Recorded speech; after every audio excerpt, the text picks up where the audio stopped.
अस्सलाम वालेकुम। आज हम डिस्कस करेंगे फैक्टर्स विच अफेक्ट इक्विलिब्रियम। तो जब एक रिएक्शन जो है, जब वो इक्विलिब्रियम जो है वो अटेन कर लेता है, ठीक है, तो तब हम जो है इस सिस्टम का अगर हम प्रेशर इस पे चेंज करते हैं, कंसंट्रेशन जो है वो रिएक्टेंट्स या प्रोडक्ट का चेंज करते हैं, या लेट सपोज़ अगर हम सिस्टम का टेम्परेचर जो है वो इंक्रीज़ या डिक्रीज़ करते हैं, तो इसका क्या इफ़ेक्ट होता है इक्विलिब्रियम पॉइंट पे, ठीक है। तो इसको जो है आज हम डिस्कस करेंगे। तो effect of pressure, temperature and pressure concentration, ये जो है ये ली शेटलियर ने इसको जो है स्टडी किया था, ठीक है। फ्रेंच केमिस्ट ली शेटलियर, हेनरी ली शेटलियर, ठीक है। तो उसने जो है डिफरेंट फैक्टर्स जो है, यानी कि कंसंट्रेशन, प्रेशर और टेम्परेचर जो है, इसका इफ़ेक्ट जो है ये स्टडी किया था इक्विलिब्रियम पॉइंट पे, ठीक है। तो according to Le Chatelier principle, ठीक है, अगर हम जो है किसी रिएक्शन का, किसी सिस्टम का जो है कंसंट्रेशन चेंज करते हैं, प्रेशर चेंज करते हैं या टेम्परेचर चेंज करते हैं इक्विलिब्रियम स्टेट पे, रिएक्शन जो है रिवर्सिबल होगा, ठीक है। कंडीशन ये है। तो the equilibrium will try to oppose the change, ठीक है, that is equilibrium will shift in such a direction so as to minimize the change, ठीक है। तो लेट सपोज़ अगर हमारे पास जो है नाइट्रिक ऑक्साइड फॉर्मेशन है, यानी कि 1 मोल नाइट्रोजन जो है it reacts with 1 mole of oxygen and form 2 mole of nitric oxide, ठीक है। तो ये जो है, ये रिएक्शन जो है ये अब यहाँ पे डायनेमिक इक्विलिब्रियम है। तो अगर हम इस इक्विलिब्रियम को जो है डिस्टर्ब करते हैं बाय इंक्रीजिंग और डिक्रीजिंग कंसंट्रेशन, बाय इंक्रीजिंग और डिक्रीजिंग प्रेशर, बाय इंक्रीजिंग और डिक्रीजिंग टेम्परेचर, ठीक है, तो क्या इफ़ेक्ट होगा इस पे, ठीक है। इसका जो इक्विलिब्रियम पॉइंट है वो डिस्टर्ब होगा। तो और सिस्टम जो है वो इस इक्विलिब्रियम, इस डिस्टर्बेंस को जो है वो अपोज करेगा, ठीक है ना। तो लेट सपोज़ फर्स्ट हम इसका जो है इफ़ेक्ट ऑफ कंसंट्रेशन पढ़ लेते हैं कि कंसंट्रेशन का क्या इफ़ेक्ट होता है इक्विलिब्रियम पॉइंट पे जो है, तो इसका क्या इफ़ेक्ट है। तो लेट सपोज़ ये यहाँ पे मैंने ये एक तो ये नाइट्रिक ऑक्साइड वाला एग्जांपल है, एक जो है तो sulphur dioxide when reacts with oxygen it will form 2 mole of sulphur trioxide, ठीक है। तो लेट सपोज़ ये जो है ये सिस्टम अब जो है ये बिल्कुल इक्विलिब्रियम पॉइंट पे है, यहाँ पे डायनामिक इक्विलिब्रियम इस्टेब्लिश्ड है, ठीक है। तो अगर यहाँ पे जो है अगर हम सल्फ़र डाइऑक्साइड का कंसंट्रेशन जो है वो इंक्रीज़ करते हैं, सिस्टम बिल्कुल इक्विलिब्रियम पे है, लेकिन अगर हम यहाँ पे कंसंट्रेशन जो है वो चेंज करते हैं, ठीक है, तो इसका इक्विलिब्रियम जो है वो डिस्टर्ब हो जाएगा, ठीक है। तो अपना ये जो डिस्टर्बेंस है इसको अपोज़ करने के लिए या इसको मिनिमाइज़ करने के लिए सिस्टम जो है वो इसको अपोज़ करेगा। कैसे? अगर हम इसका कंसंट्रेशन इंक्रीज़ करते हैं तो रिएक्शन फॉरवर्ड डायरेक्शन में जाएगा और ज़्यादा से ज़्यादा सल्फ़र ट्राइऑक्साइड का फॉर्मेशन होगा। लेट सपोज़ अगर हम ऑक्सीजन का कंसंट्रेशन जो है वो इंक्रीज़ करते हैं, ठीक है, तो रिएक्टेंट साइड पे आपने कंसंट्रेशन इंक्रीज़ किया है, तो सिस्टम जो है इस चेंज को अपोज़ करेगा और ये फॉरवर्ड डायरेक्शन में जो है जाएगा, ताकि ज़्यादा से ज़्यादा सल्फ़र फॉर्मेशन होगी, तो इधर जो कंसंट्रेशन में इंक्रीज़ आया है वो भी जो है तो अपने लेवल पे आ जाएगा, ठीक है, यानी कि सिस्टम इसको अपोज़ करेगा, ठीक है। अब अगर लेट सपोज़ हम कंसंट्रेशन ऑफ सल्फ़र ट्राइऑक्साइड को डिक्रीज़ करते हैं, मतलब अगर हम प्रोडक्ट साइड से जो है कुछ अमाउंट को रिमूव कर देते हैं, लेट सपोज़ सल्फ़र ट्राइऑक्साइड को हम रिमूव कर रहे हैं, तो इस तरह से हमारे पास रिएक्शन, मतलब कि इस कमी को पूरा करने के लिए ज़्यादा से ज़्यादा सल्फ़र ट्राइऑक्साइड और डाइऑक्साइड जो ऑक्सीजन है, ये they will react together and form sulphur trioxide. अगर हम इसका कंसंट्रेशन कम करते हैं तो भी फॉरवर्ड डायरेक्शन में रिएक्शन आएगा इस कमी को पूरा करने के लिए, ठीक है। तो more will be the rate of the forward reaction. तो तीनों केसेस में रेट ऑफ फॉरवर्ड रिएक्शन जो है वो होगा, ठीक है। या लेट सपोज़ अगर हम सल्फ़र डाइऑक्साइड को जो है इसका कंसंट्रेशन कम कर देते हैं, सल्फ़र डाइऑक्साइड का कंसंट्रेशन या ऑक्सीजन का कंसंट्रेशन अगर हम कम कर देते हैं, इससे जो है सल्फ़र डाइऑक्साइड को रिमूव कर दे, तो बैकवर्ड डायरेक्शन में रिएक्शन आएगा, क्योंकि सल्फ़र ट्राईऑक्साइड जो है ये डिकम्पोज़ होगा और फर्दर जो है सल्फ़र डाइऑक्साइड बनाएगा, ताकि इस ये जो कमी है यहाँ पे जो कमी हुई है इसको पूरी कर सके। ठीक है, तो इस सिस्टम को इक्विलिब्रियम पॉइंट पे जब हम डिस्टर्ब करते हैं तो ठीक है, जब हम डिस्टर्ब करते हैं कंसंट्रेशन को इंक्रीज़ या डिक्रीज़ करके, तो सिस्टम जो है इस जो आपने डिस्टर्बेंस क्रिएट की है उसको जो है अपोज करेगा। ठीक है, या फॉरवर्ड डायरेक्शन में जाएगा या बैकवर्ड डायरेक्शन में जाएगा, डिपेंड करेगा कि आपने कहाँ पे कंसंट्रेशन इंक्रीज़ किया है या डिक्रीज़ किया है। ठीक है, डिपेंड करता है। सिमिलरली नाइट्रिक ऑक्साइड का भी है कि अगर हम नाइट्रोजन का कंसंट्रेशन इंक्रीज़ करते हैं तो फॉरवर्ड डायरेक्शन में रिएक्शन जाएगा, इस नाइट्रोजन के कंसंट्रेशन को कम करने के लिए ज़्यादा से ज़्यादा नाइट्रिक ऑक्साइड बनाएगा। अगर ऑक्सीजन का कंसंट्रेशन इंक्रीज़ करते हैं तो भी रिएक्शन फॉरवर्ड डायरेक्शन में जाएगा, जस्ट लाइक सल्फ़र ट्राईऑक्साइड का फॉर्मेशन। ठीक है, और अगर हम नाइट्रिक ऑक्साइड का जो है कंसंट्रेशन को इंक्रीज़ करते हैं तो रिएक्शन बैकवर्ड डायरेक्शन में आएगा। अगर हम इसका कंसंट्रेशन कम करते हैं तो रिएक्शन फॉरवर्ड डायरेक्शन में आएगा। इस कमी को पूरा करने के लिए रिएक्शन जो है वो अकॉर्डिंगली उस तरफ जो है वो प्रोसीड करेगा।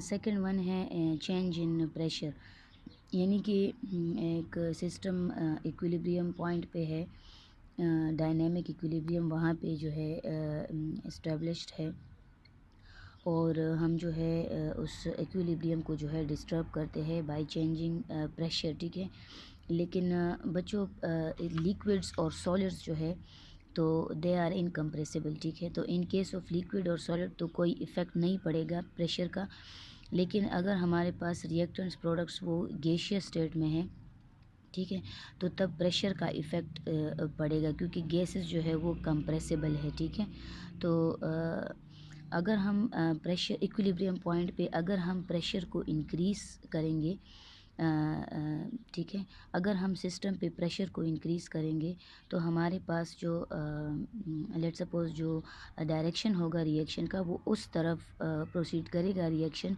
जहाँ पे लेस नंबर ऑफ मोल्स होंगे। लेट्स सपोज़ यहाँ पे हमारे पास 1 mole of nitrogen reacts with 3 mole of hydrogen and gives us 2 mole of ammonia. यहाँ पे 1 नंबर ऑफ मोल 1 है नाइट्रोजन, हाइड्रोजन जो है 3 मोल है, तो टोटल 4 मोल्स हो गए हैं। और अमोनिया साइड पे यानी कि प्रोडक्ट साइड पे हमारे पास नंबर ऑफ मोल्स 2 है। तो अगर हम सिस्टम पे प्रेशर जो है एग्जर्ट करते हैं, यहाँ पे अगर हम प्रेशर एग्जर्ट करते हैं तो रिएक्शन जो है वो फॉरवर्ड डायरेक्शन में जाएगा, क्योंकि यहाँ पे लेस नंबर ऑफ मोल्स है। ठीक है, तो जहाँ पे लेस नंबर ऑफ मोल्स होंगे रिएक्शन उस तरफ जो है वो प्रोसीड करेगा। ठीक है, यहाँ पे नेक्स्ट जो है ये हमारे पास नाइट्रोजन डाइऑक्साइड फॉर्मेशन है, यानी कि डाई नाइट्रोजन टेट्रा ऑक्साइड को, ये भी गैसियस स्टेट में है, इसको जब हम डिकम्पोज करेंगे, ठीक है, तो ये हमें जो है 2 मोल ऑफ नाइट्रोजन डाइऑक्साइड देगा। तो यहाँ पे 1 mole of die nitrogen tetra oxide है और यहाँ पे हमारे पास 2 मोल ऑफ नाइट्रोजन डाइऑक्साइड है। ठीक है, तो जब हम यहाँ पे प्रेशर एक्सर्ट करेंगे तो क्या होगा, रिएक्शन जो है वो उस तरफ शिफ्ट होगा। ठीक है, उस डायरेक्शन में जाएगा जहाँ पे लेस नंबर ऑफ मोल्स होंगे, तो बैकवर्ड डायरेक्शन में रिएक्शन प्रोसीड करेगा। ये देखिए यहाँ पे मैंने लिखा हुआ है कि for example if we increase the pressure on reactant side like ammonia formation, the equilibrium will shift in the forward direction where is less number of mole. ठीक है, तो यहाँ पे लेस नंबर ऑफ मोल्स है तो इसलिए forward direction में जो है ये शिफ्ट होगा। In case of dinitrogen tetroxide if we applied pressure the equilibrium will shift in that direction where is less number of moles, that is in the backward direction. ठीक है, backward direction में जो है तो shift होगा reaction. हमें ये भी पता है कि according to the ideal gas equation P V is equal to n R T होता है। ठीक है, तो इसका मतलब है प्रेशर जो है वो डायरेक्टली प्रोपोर्शनल है नंबर ऑफ़ मोल्स के। ठीक है, जितना हमारे पास नंबर ऑफ़ मोल्स ज़्यादा होंगे उतना प्रेशर ज़्यादा होगा, ये हमने पार्शियल प्रेशर में जो है तो डिस्कस किया था। ठीक है, जितना नंबर ऑफ़ मोल्स ज़्यादा होंगे उतना वो प्रेशर ज़्यादा एक्सर्ट करेंगे। ठीक है, दूसरा हम इससे ये भी जो है तो कंक्लूड कर सकते हैं कि लेट सपोज़, ठीक है,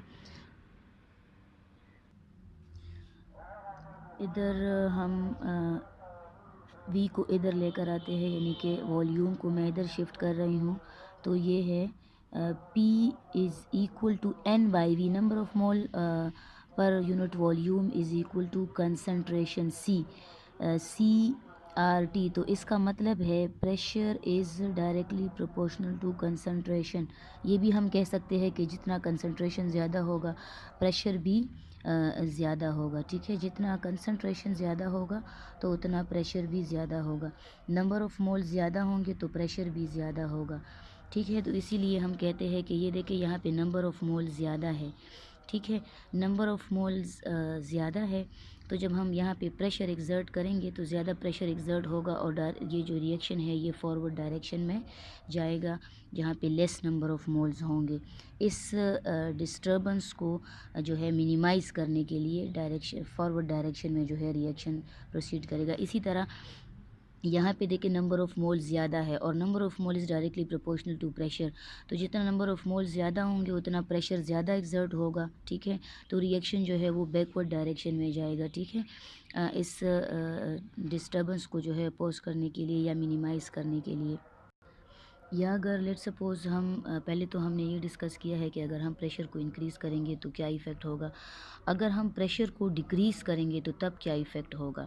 तो decrease in pressure will shift the equilibrium in that direction where is greater number of moles. ठीक है, अगर हम प्रेशर को डिक्रीज़ करेंगे तो इक्विलिब्रियम उस डायरेक्शन में जाएगा जहाँ पे ग्रेटर नंबर ऑफ़ मोल्स होंगे।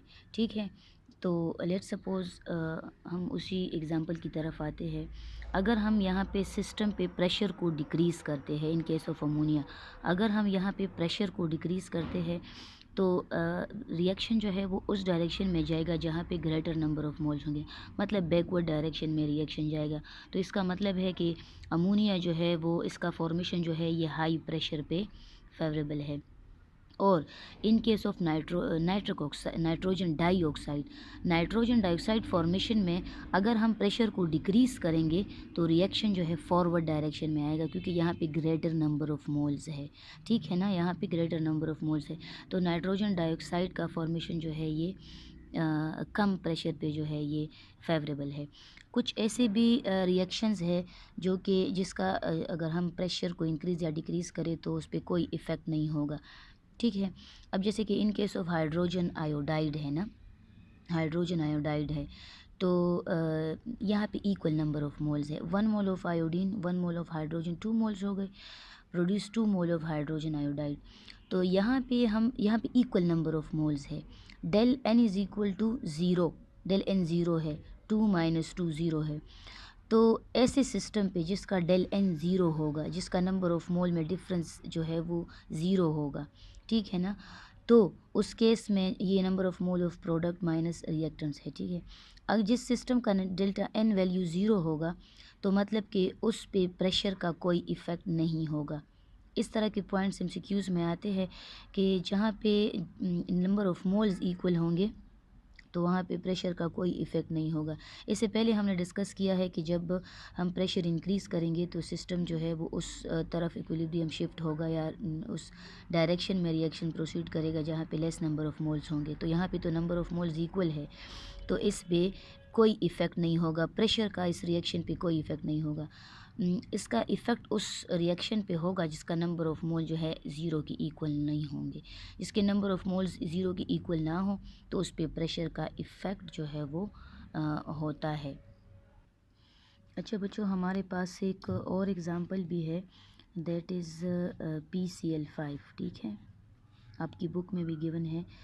PCl5 जब डिकम्पोज होता है तो ये जो है फॉस्फोरस ट्राईक्लोराइड और क्लोरीन जो है ये इसका फॉर्मेशन होता है, और ये तीनों जो है ये गैसियस स्टेट में है। मतलब कि इसको जो है हम ये हेट्रोजेनस इक्विलिब्रियम है, होमोजेनस है, क्योंकि यहाँ पे जो रिएक्टेंट्स और प्रोडक्ट्स है ये सारे जो है एक ही स्टेट में है, यानी कि गैसियस स्टेट में है, तो इसको हम जो है तो होमोजेनस इक्विलिब्रियम भी कह सकते हैं। ठीक है, तो लेट्स सपोज़ यहाँ पे हमारे पास जो है तो गैसियस स्टेट में है तो प्रेशर जो है इसका इफ़ेक्ट होगा इस पे। अच्छा, नंबर ऑफ़ मोल्स भी डिफरेंट है, यहाँ पे 1 नंबर ऑफ़ मोल 1 है, यहाँ पे 2 है, 1 और 1 2। ठीक है, तो इसकी जो डेल एन वैल्यू है वो नॉट इक्वल टू ज़ीरो है। तो मतलब कि अगर हम सिस्टम पे जो है प्रेशर एग्जर्ट कर ले, अगर हम प्रेशर को इंक्रीज़ कर ले, ठीक है, तो अगर हम प्रेशर इंक्रीज़ करेंगे, ठीक है, तो क्या होगा, रिएक्शन जो है वो बैकवर्ड डायरेक्शन में जाएगा। क्यों? क्योंकि यहाँ पे लेस नंबर ऑफ मोल्स है, 1 है। तो PCl5 का अगेन PCl5 दोबारा इसका फॉर्मेशन होगा, ठीक है। और अगर हम प्रेशर को डिक्रीज़ करेंगे तो डायरेक्शन जो है, ये रिएक्शन जो है ये फॉरवर्ड डायरेक्शन में जाएगा, ठीक है, फॉरवर्ड डायरेक्शन में जाएगा और आपके पास ज़्यादा से ज़्यादा फास्फोरस ट्राइक्लोराइड का फॉर्मेशन होगा, ठीक है। तो ये भी आपके कोर्स में है, टाइप्स ऑफ जो है तो इक्विलिब्रियम। ये होमोजेनस इक्विलिब्रियम का जो है एग्ज़ाम्पल है। और हेट्रोजेनस इक्विलिब्रियम में आप फिर ये कह सकते हो कि लेट सपोज़ आपके पास जो है कैल्शियम कार्बोनेट है जो कि सॉलिड स्टेट में है। इसको जब हम डिकम्पोज करते हैं तो कैल्शियम ऑक्साइड बनता है और कार्बन डाइऑक्साइड बनता है। तो कैल्शियम ऑक्साइड भी सॉलिड स्टेट में है और कैल्शियम कार्बोनेट भी सॉलिड स्टेट में है और कार्बन डाइऑक्साइड जो है ये गैसियस स्टेट में है, ठीक है। तो हेट्रोजीनियस इक्विलिब्रियम में जो आपके पास ये रिएक्टेंट्स और प्रोडक्ट साइड पे जो कंपोनेंट्स होंगे वो 1 या मतलब कि 2 या 2 से ज़्यादा जो है तो वो स्टेट में होंगे। मतलब कि ये देखिए सॉलिड स्टेट में है, कैल्शियम ऑक्साइड भी सॉलिड स्टेट में है और कार्बन डाइऑक्साइड जो है ये गैसियस स्टेट में है। तो 2 स्टेट्स में जो है ये एग्जिस्ट करते हैं ये कंपोनेंट्स, ठीक है। और जो होमोजेनस इक्विलिब्रियम का टाइप होता है तो उसमें आपके पास जो रिएक्टेंट्स और प्रोडक्ट्स होते हैं वो सब जो है तो गैसियस स्टेट में होते हैं। नेक्स्ट जो हम डिस्कस करने जा रहे हैं इफ़ेक्ट, दैट इज़ इफ़ेक्ट